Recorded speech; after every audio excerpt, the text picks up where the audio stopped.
Hello, everyone. Welcome to this press conference for Empire of Light.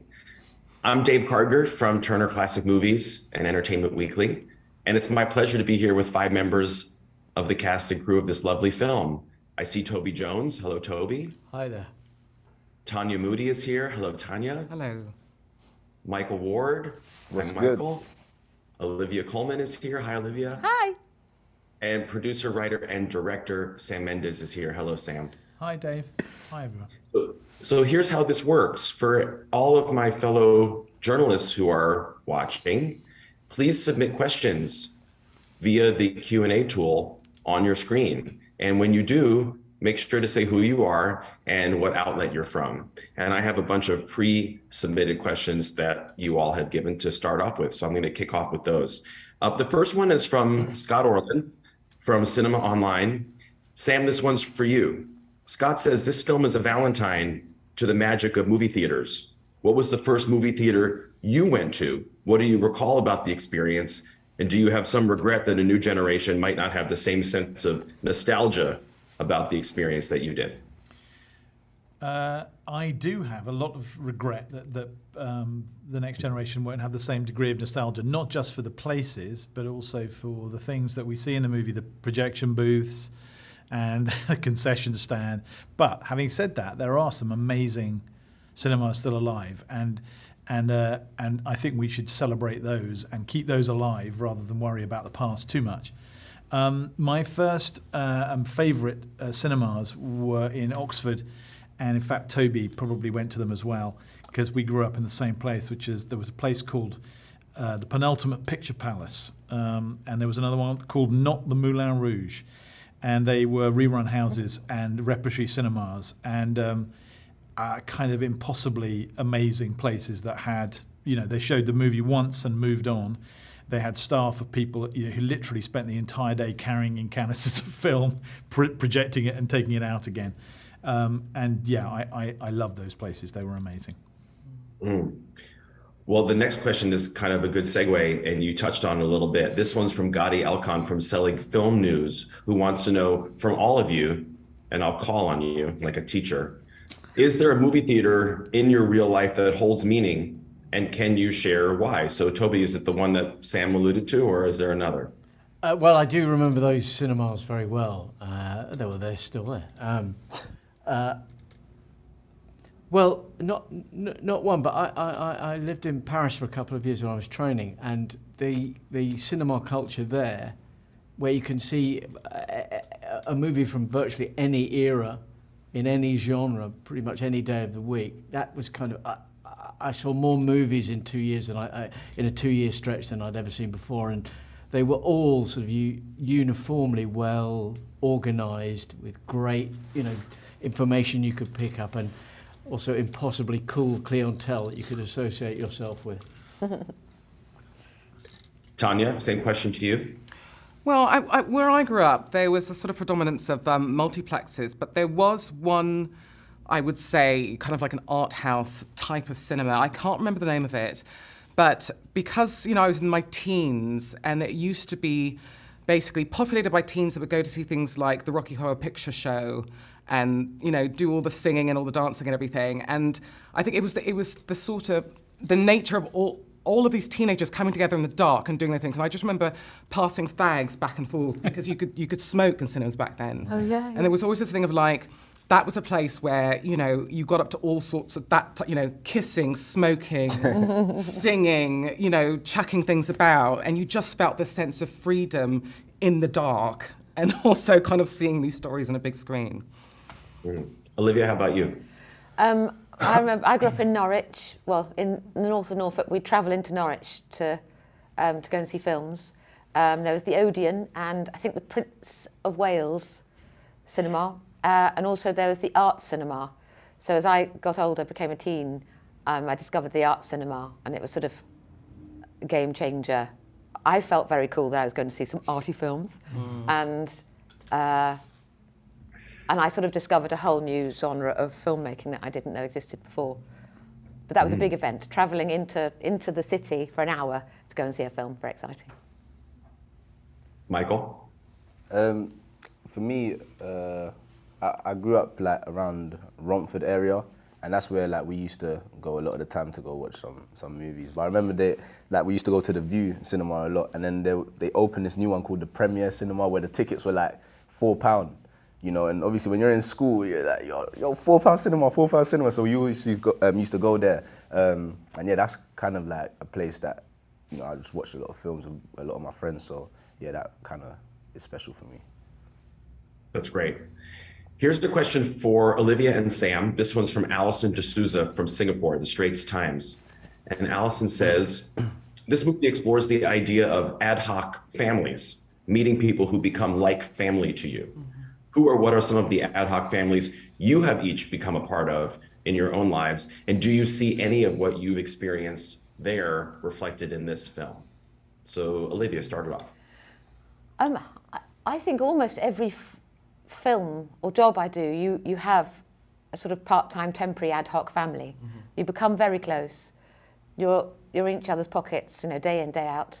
And when I was younger, I found it quite hard that always had to change, but I've got better at it now, that the people that you really love, you will stick with. You might not see each other for a few years, but you'll come back. And I've always loved that. I loved, when I first went into acting, sort of felt like I'd found my tribe, and people that I understood, got on with, sort of emotionally available people. So that is my experience of an ad hoc family, I think. Actors and crews. Sam? Yeah. For me, growing up, I suppose, it was the only real kind of family I knew. I grew up alone with my mum, and a lot of this movie is based around those memories of growing up with somebody as an only child with an only parent who in turn was struggling with mental illness.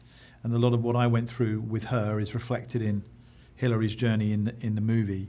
And for me, I suppose all you know, if you look at any of the movies I've made, there are no functional families in any of them, really. That wasn't deliberate. It was sort of pointed out to me recently that there aren't any normal families, and all the families. In fact, in a way, the most sort of healthy family is the relationship between Stephen and Delia in this movie, between Stephen and his mum, and.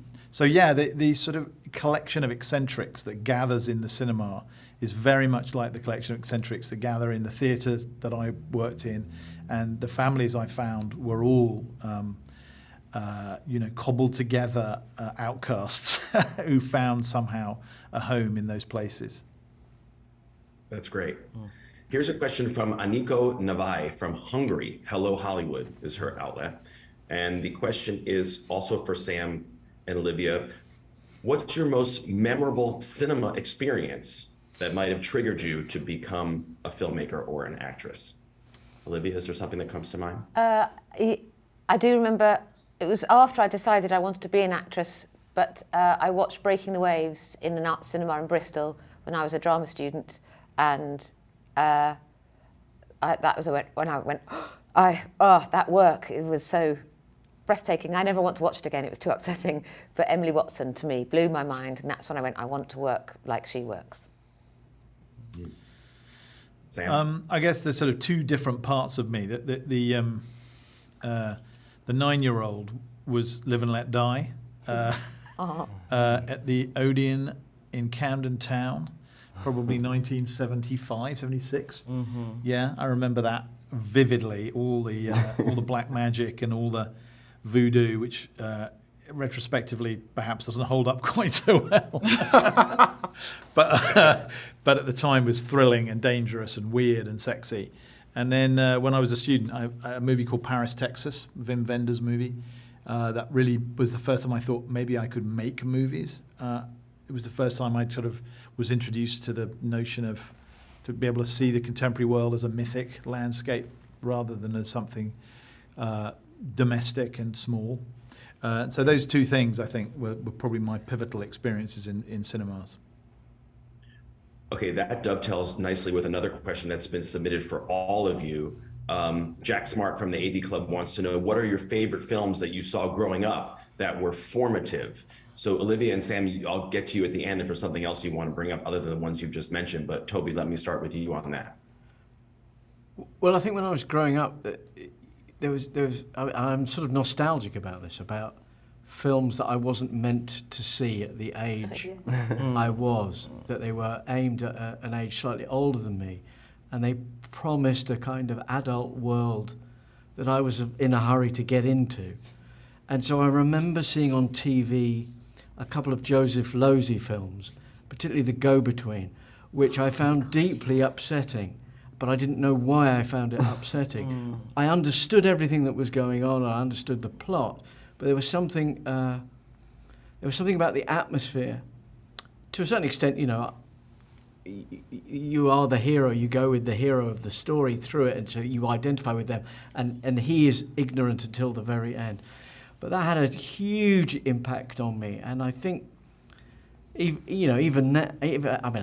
remember going in for one movie and then trying to sneak out and get into the X film, and and film and cinema seem to encapsulate that feeling of that somewhere in this building there will be a taboo experience that you can get access to, when you're young, and in a way you never lose that sense of them being the potential of those buildings for that experience. Mm-hmm. Tanya, how about you? I remember being very kind of emotionally sort of permeable when I was younger, and things having a massive impact on me. I don't know if kids nowadays would, you know what I mean? Because they have so much access to things that for us, would have been quite upsetting when we were younger, and for them, they'd get endured emotionally. So I remember seeing like A Clockwork Orange, probably when I was too young as well to see it, and being really, really freaked out by the violence and everything, and also even The Elephant Man as well. God, yeah. And feeling, desperately sad and affected by this man who was sort of treated so badly, and the scene when I think he's given a gift of like a brush and a comb and stuff, and just weeping, just being like, oh my God, this poor man. And apart from that, Pink Panther films. Yeah. They were always a treat, right? When they came on telly, totally. it was an event at home to watch Pink Panther, and we were all just, absolutely pissing ourselves. Michael? For me, a movie that comes to mind is it's a Jamaican film called Shutters, and I feel like the reason why I had a mad connection with this film is because I didn't know what Jamaica was like. I moved to England when I was quite young, so for me it was like this connection in a intimate way with Jamaica that you can watch music videos and stuff and formulate what it would feel like, but it felt like this movie was like a documentary. It felt very real and authentic, and I just used to love it. So yeah, it's something that I watched time and time again. What's it called? It's called Shutters. Yeah, it's really good. Shutters? Yes, Shutters. Olivia, any other to bring up other than Breaking the Waves, which is such a great choice? Toby's answer did remind me of sleepovers where we'd all try to get scary films. And I am not one for a scary film. And my mum, when it was my turn for sleepover about 10 or 11, I said to Mum, please, can you get a really scary film? Because all the other girls have had Nightmare on Elm Street, which, God. I mean... No. And I said, I just wanted to be as cool as them. And my mum went into the video shop and she said, I've got you Christmas Carol. What? And she said, well, it's got ghosts. I thought that would be scary. I was so embarrassed. I pretended that the video shop was closed. That was just really not cool. Sam, do you want to talk about anything else? I think I've covered it in the last one. Here's a question from my friend Zoriana Kitt. I actually know the answer to this question, but I want to hear it from you. This is for you, Sam. Zoriana wants to know, what casting director did you work with? 1917 fans will want to know. Can you describe that relationship in terms of how you worked together, how you found this cast, and what the audition process was for those who did audition? The casting director is Nina Gold for both those movies, and she's wonderful. I think the casting directors I like working with, and really there's been two mainly, Nina and Debbie Zane, who cast my movies in the US, are people who love actors, and that is not always the case with casting directors, strangely, in my experience, and B, who are very opinionated and tell me when they think I'm wrong. Nina, the process of casting for me is a sort of, there's there were certain givens in this movie, and I was very fortunate in the person I wrote Hilary for, which was Olivia, wanted to do it, and that was very straightforward. And I had in my head Toby, and Toby did it. So those are the easy ones. And then there was I felt like I'd missed out. I needed to meet an entire generation of young British black talent for the role of Stephen. So I said to Nina, your goal is to show me everyone. I feel I need to meet them, and then I just read them, and I actually get more. For me personally, I get much more out of meeting them and talking with them than I often do when they read. I find reading generally a little fake, and it's so stressful for them, and they're nervous, and they're in some weird room. You should talk about it, Michael. There's some weird room, and they've got a script, and are they reading to me or to someone else? And it just doesn't feel, and but sometimes in that process, you just get a flicker, just get a moment where you think, there it is. There's the person that I'm looking for. I'm talking about the character. And that's what happened with Michael. He read maybe 2 or 3 times, and every time he came in, I saw a little bit more of Stephen and a little bit more of him until I felt, yeah, he's there. And that was it. And he happens to be, a joyful presence as a human being, which I also loved. But that was just good fortune on my part, rather than anything else. So yeah, and Tanya the same. I cast Tanya because of a conversation we had, rather than because she didn't really. I think you did read, but I knew she was a wonderful actress. I've seen her before, but it's really just just the feeling you get when you're in the room with somebody. Same with George Mackay and Dean Charles Chapman, who played the 2 boys in 1917. Neither of whom I really knew that well, and Nina just gently steered me towards them until I saw the part. Sort of the character emerge from underneath them. Yeah. That's very interesting. So Tanya and Michael, can you tell me Nina is very prolific.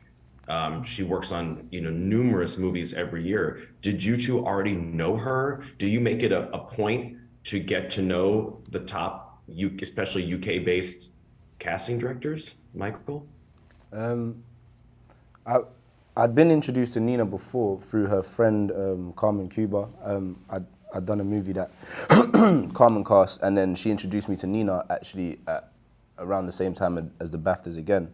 And then she said to me that she's basically trying to cast me in something, like not something specific, but she's like, she wants to cast me in something, but I'm never free. And I was like, you're lying, because I feel like I'm not working right now. So she basically kind of held up her promise, She just said that, when the opportunity kind of presents itself, then we'll definitely find something for you. And I remember when this came through my agent, and then obviously I found out Nina was doing it. I was like, this is it. So yeah, it was kind of full circle. But I feel like it's definitely important to know important casting directors, and just kind of understand the work that they want to do as well. And I feel like the stuff that Nina's cast, like even when she cast John Boyega back in the day and stuff like that, it means she's interested in young black actors, and for me that's really important. So yeah, I feel like it was important to know Nina and be part of this. Tanya, how about you? Well, I've been around for about 30 years now, kicking about. I'm a bit long in the tooth, and I think, about. do you know what I mean? So I think I'm at the stage where what's for you won't go by you, and I'm Nina and I have come across one another, and I think that great casting directors like her, they would have seen my work, and I really trust that whatever's the right thing that will come up, they will consider me, and yeah. That's great. Here's a question from Stephen Schaefer. Hi, Stephen, from the Boston Herald. This one's for you, Olivia. Stephen wants to know, besides the opportunity to work with Sam, what was so irresistible about this film that made you say yes? Well, I said yes before I'd seen the script. And I can't imagine many actors, when they speak to Sam Mendes on a Zoom in their kitchen, going, nah, I'm not that interested. So I said yes, and you told me a bit about, did you? Can't remember. And then the script came through, and I was so thrilled that I'd said yes, because Hilary is a part I hadn't played before, something I found a little bit scary, which is exciting to me. And also playing a woman of my age who's having a love affair with a younger man is that's the most terrifying part of the whole film for me. But then Michael and I met, and you actually made me feel much more at ease. Michael was much more mature about it than I was. And it was the whole journey to work with the people that were involved. It was all very exciting and very flattering that Sam considered me. Yeah. Did I answer the question, or did I go off on? I can't remember. Oh, yeah. Okay. Thank you. Sorry. That's how you do it. Here's a question, another one for all of you. I like these questions. This movie is inspiring so many questions about films that are meaningful to you all, which I find interesting. This one is from Susan Kambiab, who's Critics' Choice. And Susan says, during a difficult time, what is a movie that brought the most comfort to you while you were watching it, possibly in a movie theater? So I'll start.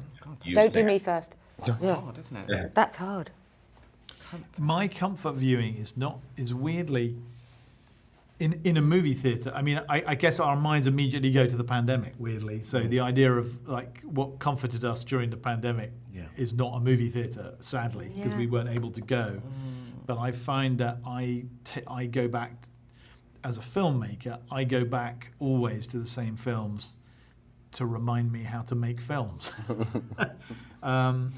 The obvious one would be, well, Godfather 2 would be the obvious one. I must have seen a dozen times, and I tend to watch, when to remind me how to do it. The economy of means, the astonishing performances, the way it shifts back and forth from time, the lighting, everything really. It's just an unbelievable piece. I mean, both Godfather movies, but the first two. And I do tend to go, and I find that comforting. I find being reminded of just sheer excellence comforting. So yeah, that's where I go. Toby, comfort film? I always feel in debt to all the films I haven't seen. I feel a constant sense of, I can't watch that again. I've got to see something new. But that said, I love, for some reason, I love films about New York, and I find films about New York very comforting. There's something about the layout of apartments. There's something about watching actors or characters cross streets, wander down streets that I always dreamt that one day I'd have an opportunity to do. I mean, just literally just behaviour. Watching, I find it often not watching the story. I'm literally just watching behaviour, and I find that absolutely fascinating. And in New York, because I suppose New York is, for a lot of British people, it's a landscape of dreams anyway. It's sort of what we grow up dreaming that one day we'll have some relationship with. That I think that's all sort of tied up with films about New York. And so obviously people like Scorsese and Woody Allen, had a profound effect on me. Tanya? I think, like Toby, it's about place, really, because I spent quite a few years living in and out of Sweden, and so any Swedish film for me, I find it brings me comfort because it sort of brings me back to that time. So basically anything by Bergman, if I sit down and watch it, I mean, Fanny and Alexander, which is probably about 10 hours long. I mean, I can sit and watch it. And I haven't seen it in ages, because normally if that's the one, if someone says, what do you want to watch? And I go, Fanny and Alexander. They've just released a 3-hour They've just re-released it. Like that. So I don't really see it anymore, but it brings me immense comfort to see those films again. Michael? For me, what brings me comfort in film is like watching someone that I really love and really admire, but their earlier work. So one that comes to mind for me is Soul Plane, because I really, really love Kevin Hart. And that was, I think, his first movie that he was the lead of and stuff like that. And it's just so funny. And for me, I find comfort in laughter as well. Like just being able to let go and just laugh with the characters, for me, that's really, really fun. And it's a wild story, but I just love it. You got people like Snoop Dogg in there and stuff like that who are also people that I love and admire. So yeah, man, Soul Plane is definitely a comfort. I probably watched that film over 100 times. Because where I used to live in London when I was younger, it was it was just like me, my mum, and my sister in this one room. So we had the CD that we bought, and every time after school I'd watch it and just literally every single day because it was like the only thing we had. I never really had like, you know, PlayStation and stuff like that. So I knew all the words and everything. Truly, it's one of my favorite films. Olivia? Mine, I like kids' films. For comfort, I could watch Paddington all day, every day. Just, very good. I need a happy ending. Kids' films always break your heart at some point in the film. Toy Story 3, heartbreaking, but if I was going for comfort, I'd go for, I'm thinking of being at home, not in the cinema, sorry. Duvet, cup of tea, kids' film. Actually, I'm going to say one more, Yeah. which is the one film that gets better every single time I watch it, With Nail and I. Oh, God, actually, yes. Which is That's that a good one. I can just watch it now quite happily. Yeah. What's it called? And some like it hot. With Nail With and Nail and I, you'd You love haven't that. seen that? That's amazing. Oh my Grant. gosh. Yeah. Gotta see it. Okay, Olivia, where do you stand on Paddington 2? Because most people think it's even better than the first one. Yeah, it is. It's a bit like The Godfathers. It's the Godfather of Paddington. Okay, here's a question for Michael. This is from Miriam Spritzer from L'Officiel Brazil.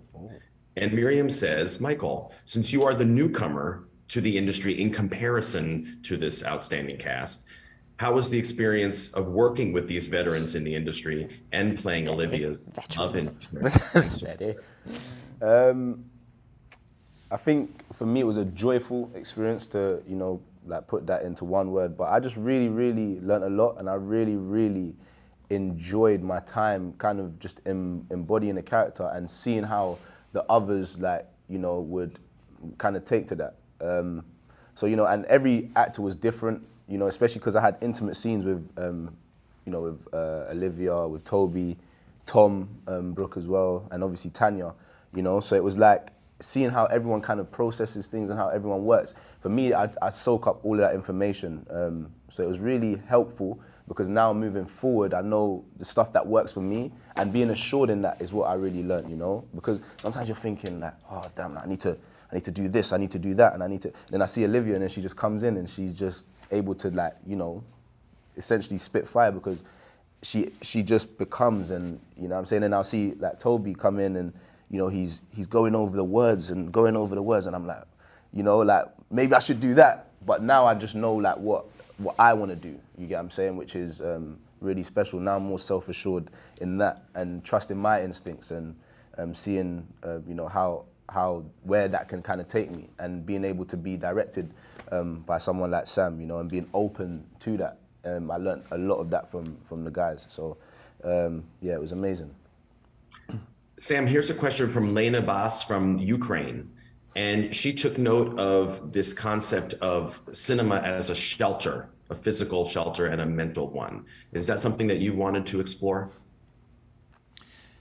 Yes, I mean, I think the film, you know, at its core is about mental illness, about Hilary's mental illness. I mean, I know there's a lot of talk about, particularly even today, about you know, celebration of the movies, but in a sense, that's not why I wrote the film. I didn't set out to write a movie about you know, what movies can do. It's about, in many ways, how if you're broken or you're an outcast like Hilary is or Stephen for different reasons, that movies and music and words can help put you back together again. And for me, as a kid growing up in an unstable environment, cinema was an escape in a way that probably people now don't even understand. I mean, young people now, because, you know, there were no such things as movies on television. I mean, maybe you got them once or twice a year. Christmas. You had to go to the cinema to see a movie, and it was an escape into an entirely different part of yourself. And I tried to put that in the film. I tried to put it into the mouth of Stephen, who says, you know, with the fervor and the passion of someone who's just discovered it himself, you should go and sit in the dark amongst people who don't even know what you look like, can't even see you. That little beam of light is escape, and I still feel that, I think, and I still am pulled back to the cinema, and you know, despite the availability of movies on streaming, I still find myself wanting to go back into the dark and to sit with people I don't know. And for me, that is it fulfills a big need in human beings for story, for escape into imagination, a world of imagination. And I hope that post-pandemic, the taste for that, because we didn't have it for so long, as we begin to have the courage to go out of our homes again, that will come back in the way that it did after the wars. There was a huge surge in creativity and the desire to be with other people and to see things that you can't see at home. It's like you have ESP, Sam, because the next question from Silvia Bisio from La Repubblica in Italy was, you basically answered it without even hearing the question. We're seeing several films this year that are love letters to cinema. Is that a reaction to the pandemic or closing of cinemas or the expansion of streaming? Are we living in a time of nostalgia? I mean, you've kind of touched. Do you think that there's a wave? Longing. I wouldn't say nostalgia. I would say longing. I think we were trapped with just we were taken away from our jobs. We couldn't define ourselves by what we did for a living anymore for a couple of years. We were only parents or children or brothers or sisters, and we only had our. And I think that if you're, I think during that time of reflection, we really did think. I mean, we have short memories, but I think we all felt maybe it's gone. Maybe it's gone. We all retrospectively, of course, there was vaccinations, but at the time for 9 months there was no such thing, and we really did think maybe that's it now, and we're not going to sit in a theatre or a cinema or even be able to get on a bus or go in a cafe again. And I think that's what's behind that. So filmmakers probably reflected on how lucky we were to have it.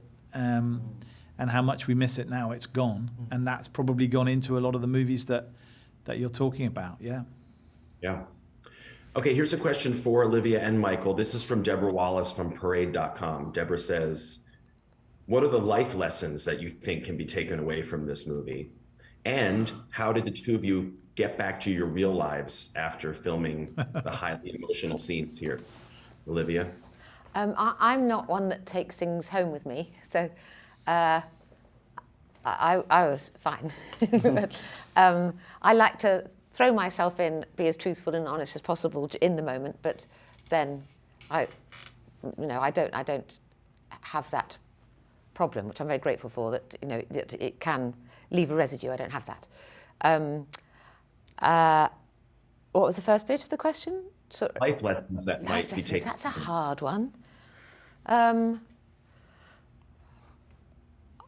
don't know. I think I already agreed with a lot of what was being said. That sort of that the boundaries that other people put up don't matter. Age, colour. That what happened in the 80s, what Sam was saying, and I agreed that was all wrong. And so I felt lucky to be part of this story, telling, to talk about mental health issues, to look after each other, these two characters saw each other, looked out for each other, and I agreed with that anyway, so I would still say, do that. Sorry, really... Michael. Oh, that's great. Inarticulate. Sorry. I think I'll start with the second bit of the question as well. For me, it was easy when scenes are just like cool and calm. It's easy to kind of disconnect. I think the racist scenes, particularly the chip scene with Ron Cook. When I left that day, I was like, yeah, this is a bit mad. I think something happened in me that day when I really thought about how it was for a black person to walk back then. I mean, when we done the other scenes, yeah, it was, those things were sparked. But I think that day I was just like, the injustice was real. So, that day was a bit difficult to disconnect. But it's not something that, I was like thinking about it for days on end. I was just like, it was a mad situation. And it's just it was never right that, we was not made to feel that way, but, had to kind of accept certain things because of the colour of our skin, that I really connected with that. In terms of life lesson, for me, because I've done a lot of work on this character and watched a lot of films, from the screenplay and the stuff that Stephen was interested in, it made me realize as an actor that I really need to know about what was done for me to be able to do what I do. Do you get what I'm trying to say? So like seeing someone like Richard Pryor and Gene Wilder in films, like, you know, having black and white people do films together as leads, I felt like that was really important and instrumental for, like, you know, black actors to be able to be leads in stories, you know. So yeah, I really felt those things when I was watching movies, and I just want to watch loads more older movies because they really inspire me. And I feel like the tone and stuff has just changed a lot more now, for sure. So it's good to understand what it was like then and compare it to now as well. Not necessarily comparing it, but seeing what was done before and seeing what's happening now. It just, you know, builds up your knowledge of film and, you know, actors and stories, you know, and it inspires me to want to tell loads more different kind of stories. Okay, I have time for just a couple more. Here's a question from Mario Shekeli, who asks, I'll give this one to you, Sam, to start off with. What was it like working with Roger Deakins? You're a brilliant DP. He's an Oscar winner for 1917, Yeah. And he did such a fabulous job. He's a nightmare. He's an absolute nightmare. Yeah. Can I just add to the previous question, actually, just a little bit, which is that, in a way, I was watching the movie last night for the first time in a while because it was the premiere here in LA, and it struck me that there are two kind of crises in the movie. There's Hilary's inward crisis, you know, and the chaos that's going on in her is reflected by the outer chaos, which is the political chaos in the world at the time. And those two stories run concurrently, you know, the inner fight and the outer fight. And the outer fight then was a fight against social injustice, against high unemployment, against terrible racial policies. And those two run concurrently, and the moment that the riot happens and they smash the window is when one breaks in on the other, you know, and that's when they both come together in a way. And I've been struck by people who feel that you know, one is enough, and of course that's true. You could make a whole movie, many movies about mental illness or about race, but for me, that the relationship between the two characters is mirrored in those two. Shifting of the tectonic plates, you know, the inner and the outer. And that was, I suppose, what I was reaching for in some way. But Deakins. What can I say? I mean, you know about Roger Deakins. He's a master, and He's a rock star. he's a rock star, and there are very few, you know, who have achieved that level.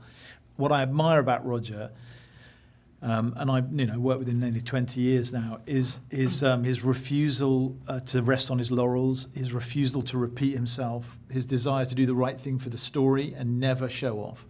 He never does something that reflects on him. He only wants to tell the story in the best way.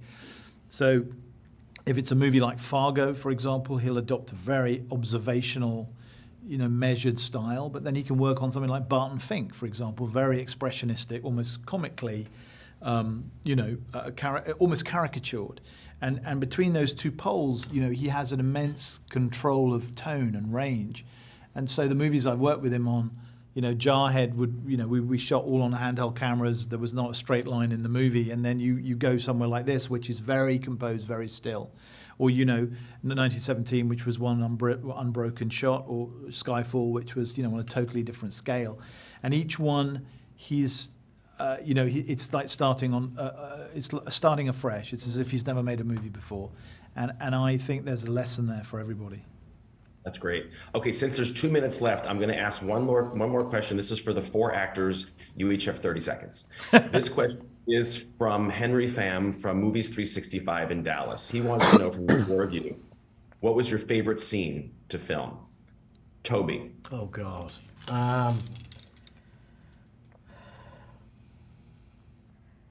And your time.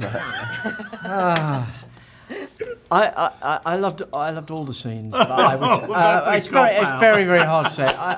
There's a moment towards the end of the film when Olivia, Tom, and I are drinking a cup of tea, and I'm smoking a cigarette, and we're looking out at the sea as we were doing, and there is a sense there of something very very prosaic and everyday, of people just having a cup of tea before work starts, but at the same time. And this is a great strength of Sam and Roger, the thing felt absolutely kind of like a family reuniting and a bond being forged. And I remember the atmosphere on set that day was very kind of like, it was a bit kind of chaotic. We're on the street, there were lots of things happening. And yet as we were shooting it, I felt this is a major bit of punctuation in the film. It feels great. You've got the openness of the horizon of us looking out. We've also got this tight little group of people doing something quite small and gentle. And there was something about that I just found, it touched me in the moment quite unexpectedly. Unlike some scenes which you know you're approaching and you go, this scene will operate like this. You have a vague preparation whether it does or doesn't. Beautiful. Tanya? The scene when we were having dinner, I was saying goodbye to my son with his girlfriend in the flat, and we were all quite tired, and Sam wanted the atmosphere to be more jovial, so he was shouting knock-knock jokes and stuff from offset to make us laugh. Really bad ones. Yeah. They were really good. Really bad ones. Proper They dad worked. jokes. Do you remember one, Sam? I'm going to advise you not to do any of your. Why did the chicken cross the road? I don't know. Why did the chicken cross the road? To get to the idiot's house. Knock, knock. Who's there? It's me, the chicken. Got it. Yeah, that sort of thing. Okay. See, that's the That made At me the time, howl. yeah, no, at the That time it made was me actually howl. really funny. All day, every day. It's Not what I imagined working with Sam Mendes would be. Wait, but Michael and Olivia, I need to hear your answers. Michael, what was your favorite scene to film? Damn, I had it in my head, now it's gone. I think one of my favorite scenes to film was the scene where we come in just before New Year's Eve and we come into the locker room, because I think because we started with that one from early in the rehearsal process to kind of see how it transformed, like, you know, with the set and stuff like that. It was really interesting. It felt like I was on stage, you know what I mean? And I'd never really had that experience in film before. And I just really enjoyed it. I gave myself loads of, like, you know, different ways of saying stuff and stuff like that, and just gave so many options, but it was just fun because it felt new every single time, but also just seeing how the other actors, like, you know, would kind of do their thing with the same, because we filmed that scene like pretty much for the whole, it was one day, right? Yeah. Yeah, we filmed that scene all day, which was just, I just learned so much that day, man, and it was just really fun to kind of just see how everyone was doing their thing. But yeah, I really enjoyed it. Olivia, what's yours? I particularly loved the moment when Tanya took my hand. I really struggled to keep it together. Such a beautiful little tiny gesture that meant so much, which I just loved. I loved looking at Tanya's eyes all the time. Not that scene with Colin. The wanking scene with Colin. Yeah. One of the highlights of my life. I thought you were going to choose that. And also, weirdly, I really loved the breakdown scene in Hilary's flat with Stephen. Although it was we'd filmed that twice actually, and I'm so grateful to Sam for letting us do it a second time, because I felt second time I had no barriers, just let rip, and having you there was just beautiful. I loved that. I loved those two. Yeah, that was amazing, dude. And the It's so wanking. lovely to see all of you today. Thank you for taking the time. Thank you for everyone watching and submitting questions. Thanks, everybody. Thank you. Thank you very much. Thank you, Dave. Thanks, everyone. Dave. Bye-bye. Everyone. Bye, thank you.